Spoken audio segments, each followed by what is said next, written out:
The emergency beacon blazed across the galactic network like a wound in space itself. On 17 different worlds, delegates received the same impossible message. The Velthari Logic Institute was asking for help. Council Speaker Thren Mol stood before the assembled representatives, his crystalline form dimmed with exhaustion. His voice carried the weight of shame as he spoke words his species had never uttered before. We have encountered a computational paradox. Our quantum processors cannot solve it. Our greatest minds have failed. The chamber fell into stunned silence. The Velthari were the mathematical architects of galactic civilization. Their logic was flawless, their computations perfect. They had built stargates using pure mathematics. They had prevented 3 wars through probability calculations alone. The Velthari did not fail at logic problems. Yet here stood their speaker admitting defeat. The problem involves resource distribution across conflicting temporal probability streams, Thren Mol continued. His words came slowly, painfully. Every logical pathway we explore terminates in contradiction. We have spent 6 cycles searching for a solution. 47,000 approaches have been attempted. All have failed. The mathematics are perfect, yet no answer exists. A delegate from the Korvashi collective raised a manipulator appendage. Have you consulted the Centauri computational network? Their processing power exceeds even yours. We have. They also failed. Another voice called out. The Pelian master calculators? They confirmed our findings. The problem appears to be genuinely impossible. Murmurs spread through the assembly. An impossible logic problem was a contradiction in terms. Logic, by definition, solved all problems given sufficient processing power and time. That was the foundation upon which galactic civilization had been built. There is one option we have not yet explored, Thren Mol said quietly. The chamber fell silent again, sensing something significant in his tone. We could consult the humans. The reaction was immediate. Seats creaked as delegates shifted uncomfortably. Translator devices buzzed with fragments of worried conversation. Several representatives made gestures of protection in their various cultural traditions. Humans. The newest species in the consortium. The strange ones. The unsettling ones. They were the only apex predator species to achieve spaceflight. Every other civilized race had evolved from prey animals, creatures that survived through caution, logic, and avoiding danger. Humans had evolved from pack hunters. They made decisions based on something they called gut feeling. They took risks that made no mathematical sense. They acted on incomplete information without waiting for proper analysis. Other species had many names for them, whispered in worried tones. Space Orcs. The reckless ones. The chaos bringers. Is this truly necessary? Asked the Korvashi delegate. Humans are unpredictable. They are illogical, added a Pelian representative. Thren Mol's form pulsed with deep blue light, the Velthari expression of frustration. Perhaps illogic is precisely what we need. Logic has failed us. We must try something different or the consequences will be severe. He did not elaborate on those consequences. Not yet. But the urgency in his words convinced enough delegates to vote in favor of the human consultation. 3 days later, Dr. James Mitchell stood in his office at the human diplomatic station, staring at the transmission with disbelief. His coffee had gone cold in his hand. They want us to solve a logic problem, he said aloud to the empty room. The Velthari. The species with quantum computers in their brains. They want us to solve their logic problem. He called his team immediately. Dr. Emma Clark arrived first, her red hair still wet from the shower. Dr. Robert Hayes came jogging from the gymnasium, and Dr. Grace Porter appeared last, carrying a stack of research papers she'd been reviewing. James showed them the transmission. Robert laughed, a sharp bark of surprised amusement. This has to be a joke. We're the species they warn their kids about. Finish your nutrition paste or the humans will chase you down. It's real, Emma said, scanning the technical data. And look at this, 47,000 attempted solutions. All failures. They're desperate. Grace set down her papers carefully. Her voice was soft but thoughtful. They think we're illogical. But we're not. We just think differently. We evolved to solve problems where the prey doesn't want to be caught. Maybe that's what they need. James felt a slow smile spreading across his face. Humanity's first major contribution to galactic civilization. Not our music, not our art, not our technology. Our ability to think like predators. When do we leave? Robert asked. Tomorrow, James replied. Let's show them what Space Orcs can do. The next morning, the human team boarded a transport headed for the Velthari homeworld. None of them knew that this single problem would change how the entire galaxy thought about logic, mathematics, and the nature of intelligence itself. They only knew that somewhere out there, an impossible problem was waiting. And humans had never been very good at accepting the word, impossible. The human transport touched down on Velther Prime in the early morning. The planet's violet sky stretched endlessly above crystalline towers that reflected sunlight in perfect geometric patterns. Everything here was ordered, measured, precise. Even the gardens grew in mathematical spirals. James and his team were escorted through corridors of polished stone to the Institute's central computation chamber. Lead scholar Peltharn waited for them there, his crystalline body gleaming under soft lights.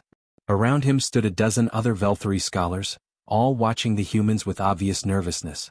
"Welcome," Peltharn said, his voice carrying a musical quality through the translator. "We are grateful you have come, though we confess uncertainty about how you might succeed where we have failed."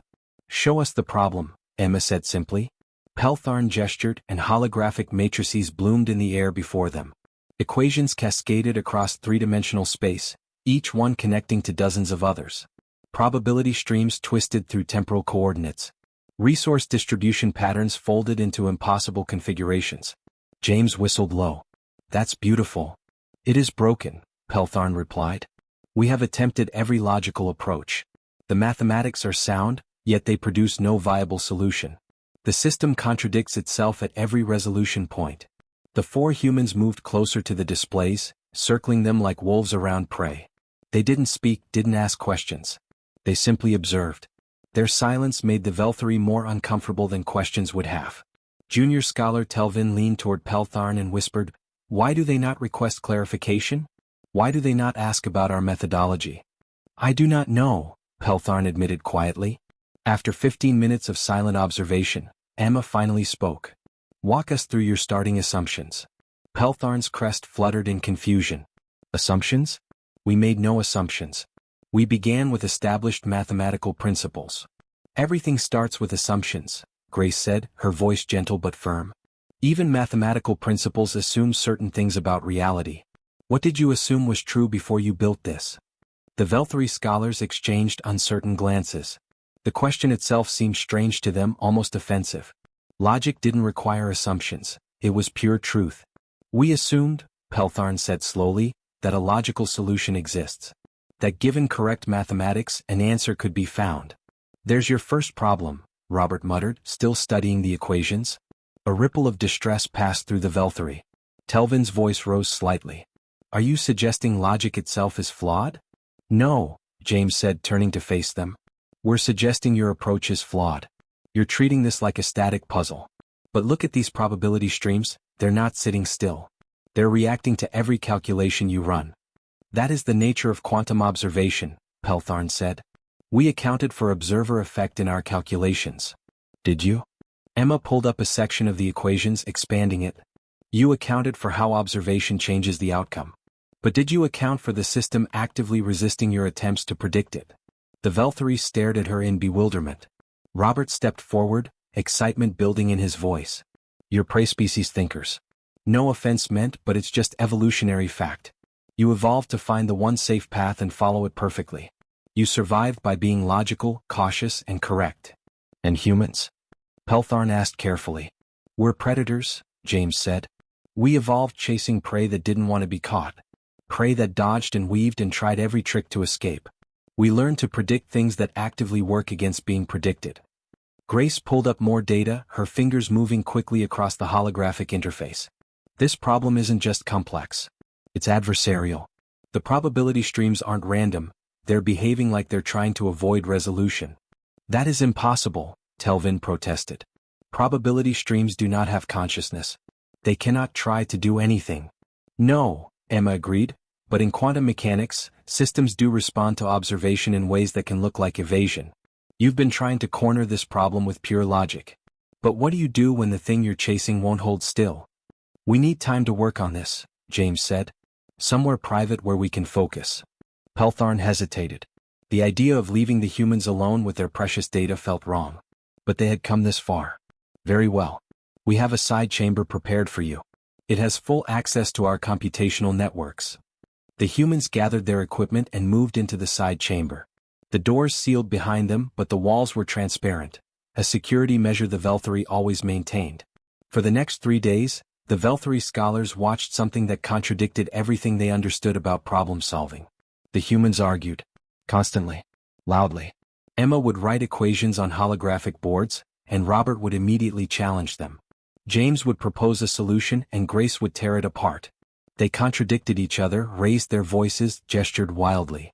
At one point, Robert threw a data pad across the room in frustration. "This is chaos," Telvin whispered, watching with wide eyes. "How can they possibly make progress like this?" Peltharn watched James and Emma in heated debate, neither backing down. "Perhaps," he said slowly, "this is how predators hunt. Not through consensus but through conflict. Each challenging the other, testing every weakness, until only the strongest idea survives." "It looks like madness." "Yes," Peltharn agreed. "But perhaps madness is what we need." On the 4th day the humans emerged from their chamber. They looked exhausted. Emma's hair was tangled, pulled back in a messy knot. Robert's shirt was wrinkled and stained with coffee. James had dark circles under his eyes, and Grace carried herself with the careful movements of someone running on too little sleep. But there was energy in their eyes. The kind of energy a hunter has when the prey is finally in sight. "We have something to show you," James announced. The Velthari scholars assembled quickly in the main chamber.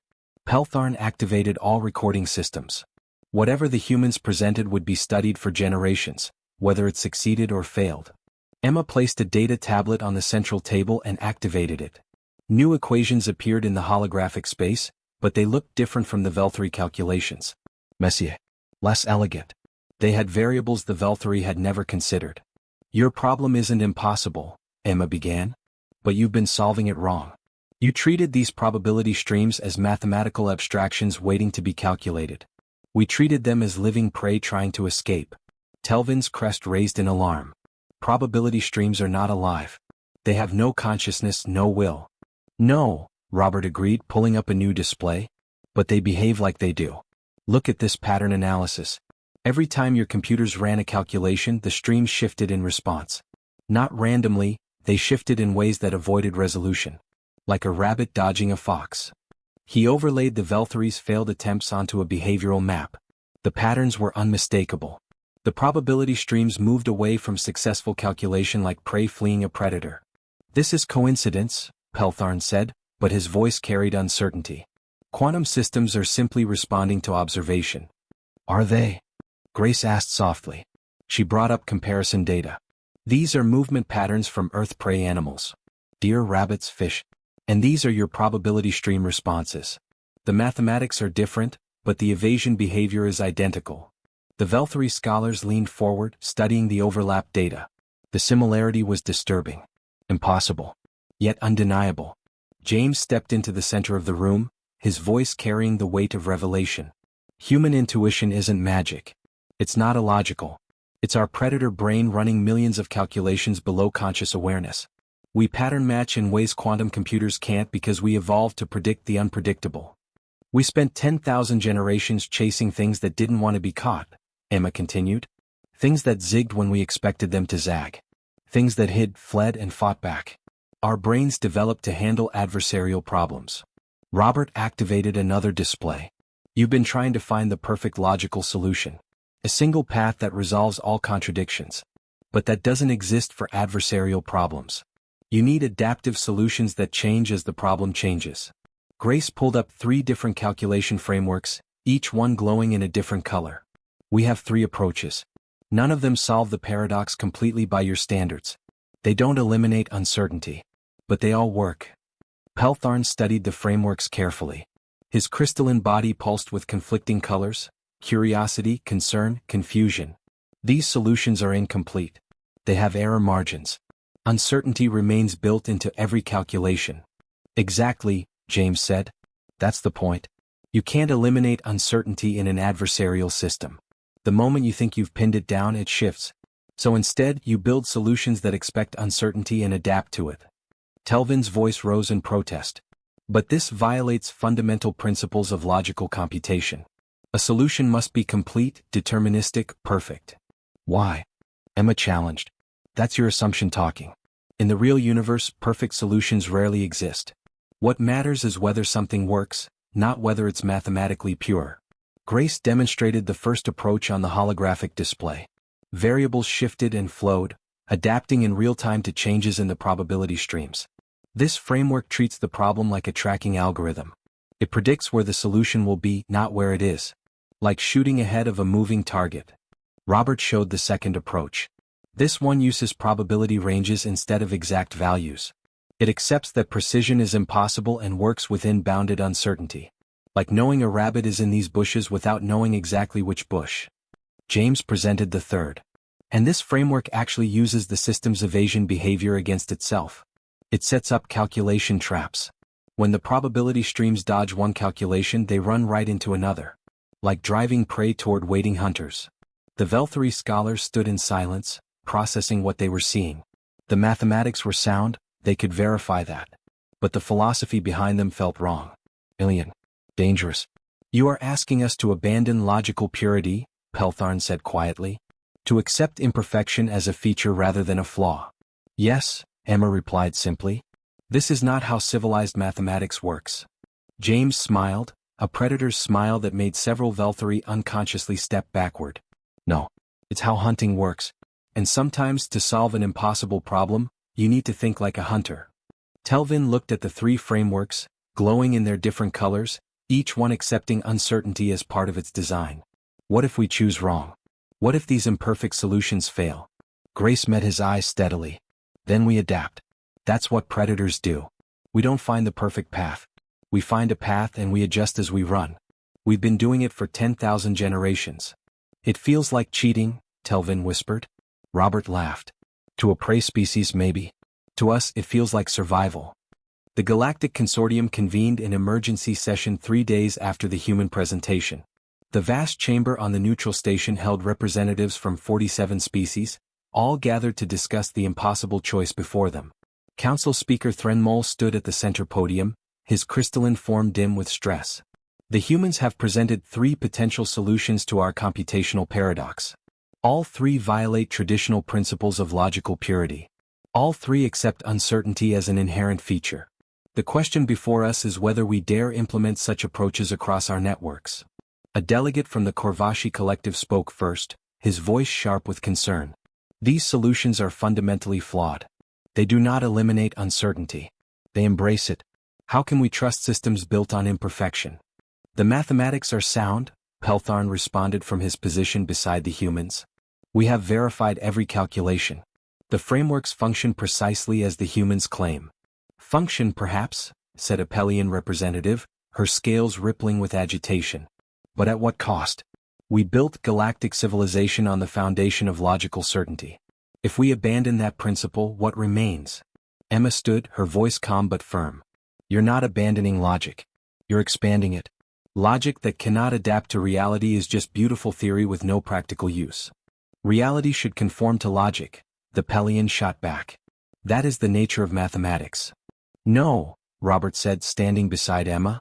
Mathematics describes reality. It doesn't control it. And reality is messy, uncertain, and rarely cooperative. The debate continued for hours, growing more heated. Species after species expressed doubt, fear, and philosophical resistance. The idea of accepting imperfect solutions felt like surrendering to chaos itself. Then Threnmol raised one crystalline appendage and the chamber fell silent. His next words carried the weight of terrible truth. There is something you must know. Something we have withheld until now. His form pulsed with deep amber, the Velthari color of shame. This computational paradox is not merely an academic problem. It is destroying our civilization. Shocked silence filled the chamber. Our entire interstellar logistics network runs on these calculations, Threnmol continued, his voice heavy. Resource distribution, trade routes, supply chains, everything. The paradox began in a single sector 3 months ago. It has now spread to 17 sectors. Within weeks, it will reach critical systems. He activated a holographic display. It showed the galactic trade network like a vast web of light. But darkness was spreading through it like infection, sector by sector, system by system. If we do nothing, the network will collapse completely within 40 days. Billions will face supply shortages.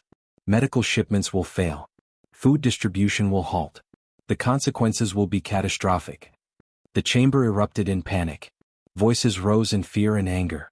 Delegates shouted questions and accusations. How could the Velthari have hidden this?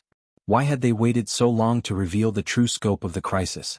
James stepped forward, his human voice cutting through the chaos. We don't have time for blame.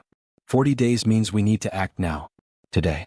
Not after months of debate about philosophical purity. You ask us to trust solutions that violate everything we believe, the Korvashi delegate said desperately. How can we make such a choice? Because the alternative is watching your civilization starve while you debate the mathematics, Robert replied bluntly. Grace's softer voice followed. You call us Space Orcs. You tell stories about how reckless and chaotic we are. But we survived and reached the stars because we learned to act on incomplete information. We learned that sometimes good enough right now beats perfect eventually. What if you are wrong? Telvin asked, his voice small and frightened. What if these imperfect solutions fail and make everything worse? Then we adapt, Emma said. We adjust. We try something else. That's what living in an uncertain universe means. You keep moving, keep trying, keep hunting for solutions even when the path isn't clear. Peltharn spoke up, his voice stronger now. I have studied the humans for these past days. I have watched how they think, how they solve problems. They do not wait for perfect information because perfect information never comes. They act with what they have. In our pursuit of logical perfection, we forgot something crucial, he continued. The universe itself is not obligated to follow our mathematical preferences. Sometimes reality is adversarial. Sometimes it requires solutions that feel wrong but work anyway. Threnmol looked around the chamber at the assembled delegates. We must vote. Implement the human solutions on a trial basis in one sector, or continue seeking a purely logical answer that may not exist. How long did the humans take to develop these solutions? Asked a delegate. 4 days, Peltharn answered. And how long have the greatest logical minds in the galaxy been working on this problem? 6 months. The delegate's decision was clear in his posture. Perhaps it is time we admitted that logic alone is insufficient. The vote was called. It was close, frightening close, but it passed. The human solutions would be implemented in Sector 7 as a trial run. James looked at his team. Emma's jaw was tight with tension. Robert's hands were clenched. Grace looked pale. They had just convinced half the galaxy to gamble their civilization on human intuition and predator thinking. I hope we're right, Grace whispered.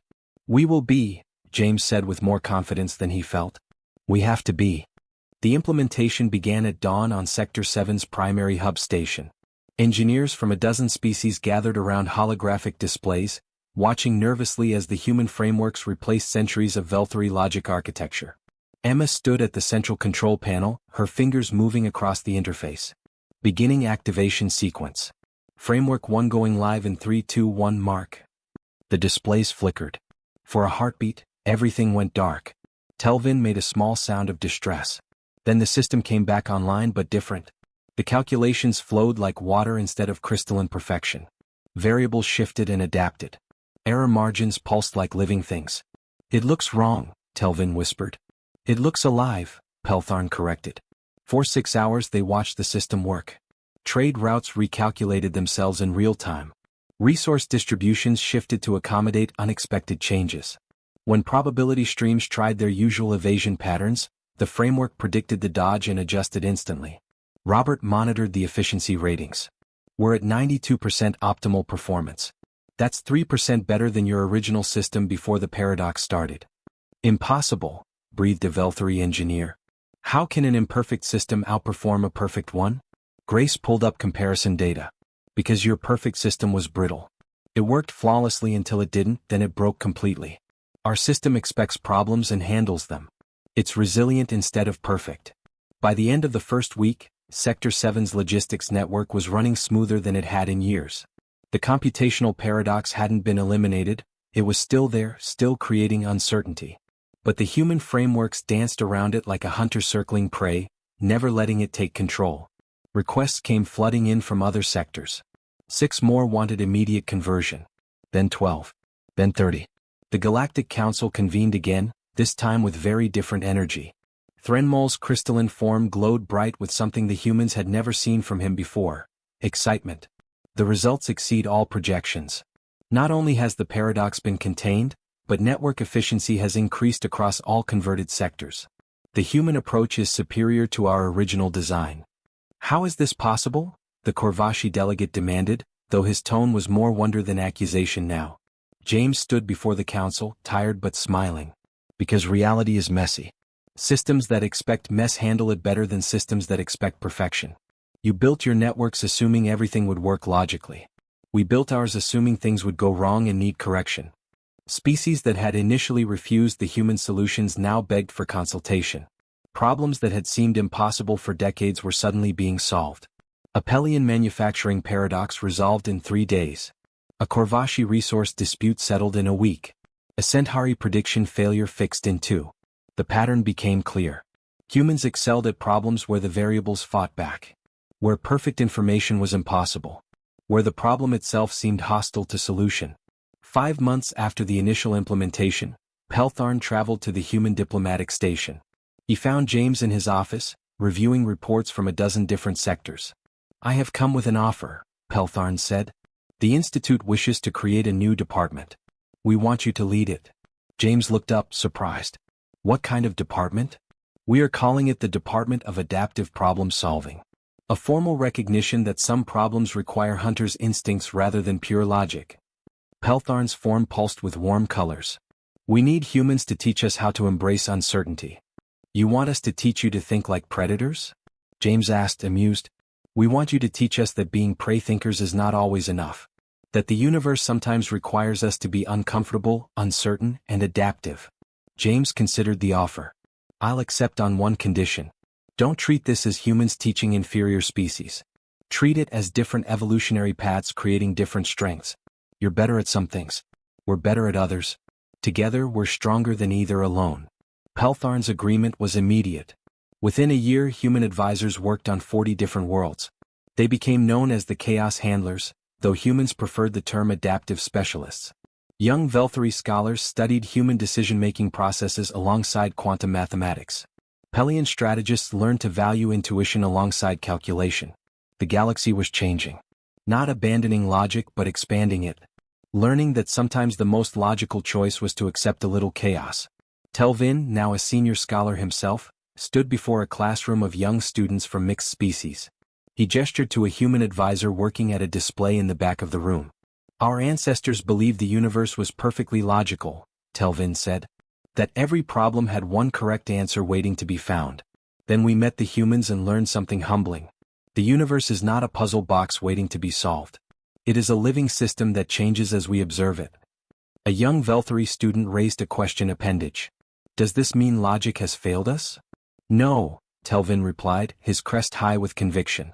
"It means logic alone was never enough. We needed something else. We needed the perspective of creatures who evolved chasing prey that fought back. We needed to learn that uncertainty is not the enemy. Rigidity is." The human advisor in the back looked up and caught Telvin's eye. She smiled and gave a small nod of approval. That evening, Emma sat with her team in their quarters, looking out at the violet sky of Velthar Prime. "Did you ever imagine this when we got that first transmission?" she asked. Robert laughed. "That we'd revolutionize galactic civilization by teaching everyone to think like Space Orcs?" "Not exactly. We didn't revolutionize anything," Grace said softly. "We just showed them a different way of seeing. They did the hard work of changing." James raised his glass. "To the Velthari for having the courage to admit they needed help. And to humans for being just crazy enough to help them." They clinked glasses and drank. For humans who had taught the galaxy that sometimes the best solution to an impossible problem was to stop trying to be perfect and start trying to be adaptive. Outside, the first stars appeared in the darkening sky. Across those stars, hundreds of worlds were learning to dance with uncertainty instead of fighting it. Learning that chaos, properly channeled, could be a strength rather than a weakness. The galaxy had spent millennia believing that civilization meant perfect order. Now it was learning what humans had always known, that survival meant being flexible, adaptive, and willing to act without perfect information. Sometimes you needed to think like a predator. Sometimes you needed to embrace the chaos. And sometimes, the most advanced solution wasn't the most logical one, it was the one that actually worked. The end.